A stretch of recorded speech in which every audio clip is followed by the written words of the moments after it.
Just how sharp did you feel with your breaking pitches today specifically? I mean, they felt good. I think that's the best they felt, all season. I think that's kind of what, the way I want to use them. I kind of had like a moment of reality, like a reality check hit me. It was like the third inning. It's like I'm not gonna have a fastball outing like the JMU. So I mean, they made me pitch. They were good. I mean, they put a good swing on the ball. I just think that having 2 breaking balls is good for me. It helps a lot. How important was it to you to stretch out your pitch count a little bit before ACC play? I mean, honestly, I don't think that was necessarily a thing that was important to me. I think that, straight out the gate, I think that, I'm ready. I think that we're ready as a team. It's something that probably makes me happy. But, it's nice to kind of get going. He mentioned to us earlier this week that he wanted these different ball clubs to come in to be kind of a step up in difficulty for you and the team. Do you feel like that's a reality for you guys, and how do you feel like you guys have met those expectations? Yeah, it's a perfect way to put it. I think that it's a good test for our bullpen as well. You kind of see the bullpen getting some work after Parker's outing, after my outing. They'll get some work tomorrow. I think as a team, it's kind of just been challenge after challenge. You see better arms. I'd say we handled it well so far. Just got to keep after it, really. We've had 3 pretty dominant outings so far. Would you say that this one is the best that you felt, or was there something in maybe one of your previous few outings that you would want to bring back and focus a little bit more on? I would definitely say that this is probably one of the better feeling outings I've had. I think early on I knew I was going to throw a lot of strikes.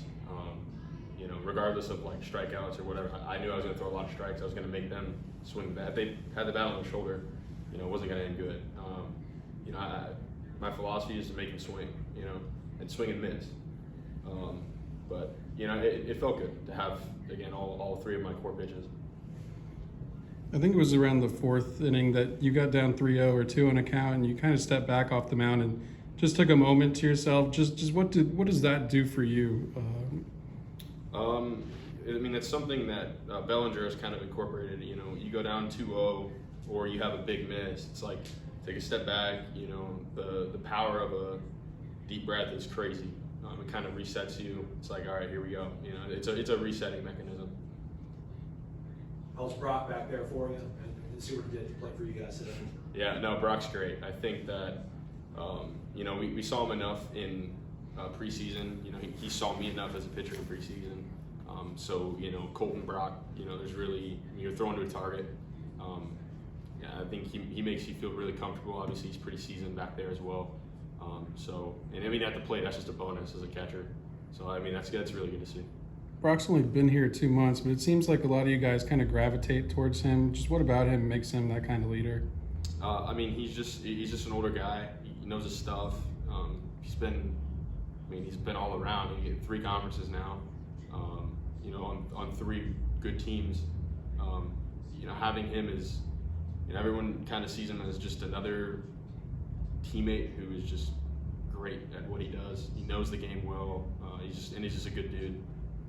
They were holding that standing ovation for you. It seemed like a little bit longer than usual. Were you just trying to give some last encouraging words to your guys, or was me trying to tell you something on the mound before you walked off? Not necessarily. I think that, obviously I wanted to wait for Barrett to get put in the game, just give the ball to him, let him know it's his game now.